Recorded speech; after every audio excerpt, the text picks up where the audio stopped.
आणि लक्ष्मण हाकेंच्या उपोषण स्थळावरून आता एक बातमी येते। तिकडे घोषणाबाजी सुरू आहे। मराठा आणि ओबीसी आंदोलक आमने सामने आले आहेत। अंतरवालीकडे जाणाऱ्या मराठा आंदोलकांना पोलिसांनी अडवलंय।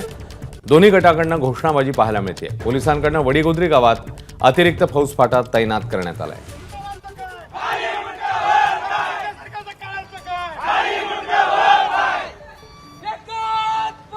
आपले प्रतिनिधी रवी मुंडे आता आपल्या सोबत आहेत। रवी, नेमकी किती वाजताची ही घटना आणि सध्याची स्थिती काय? अश्विन, काही मिनिटापूर्वीचीच ही घटना आहे आणि अंतरवली सराटीकडे जाणारा जो रस्ता आहे त्या ठिकाणी वडीगोद्री येथे ओबीसींचं आंदोलन सुरू आहे। यापूर्वी देखील त्यांचं आंदोलन सुरू होतं। या ठिकाणी प्रशासनाने बॅरिकेड्स लावलेले आहेत। पर्यायी महामार्ग केलेला आहे। जाऊन आंदोलक मराठा आंदोलक ते जात असतात। मात्र काही आंदोलकांनी या ठिकाणाहून जाण्याचा आग्रह धरला आणि पोलिसांची त्यांची हुज्जत झाली। त्यामुळे या ठिकाणी एकूणच वातावरण थोडंसं चिघळलेलं पाहायला मिळालं आणि दोन्ही गटाकडून लक्ष्मण हाके यांच्या उपोषणस्थळी घोषणाबाजी पाहायला मिळाली। 1.5 किलोमीटरचा परिघ आहे, 3 उपोषण स्थळं आहेत आणि अशा वेळी या ठिकाणी म्हणजे हे सगळे रस्त्यावरतीच उपोषण आहेत।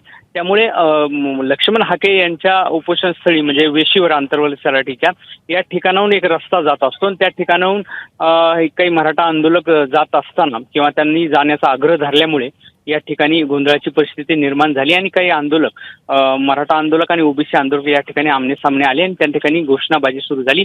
परिस्थिती चिघळत असल्याचं पाहून अतिरिक्त फौजफाटा या ठिकाणी मागवण्यात आलेला आहे। सध्या परिस्थिती नियंत्रणात आहे। पोलिसांचा मोठा फौजफाटा या ठिकाणी पाहायला मिळत आहे।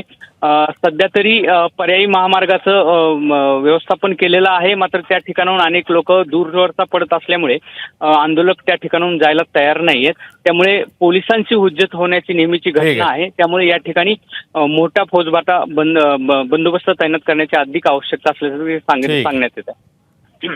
धन्यवाद रवी या माहितीबद्दल। एबीपी माझा, उघडा डोळे बघा नीट।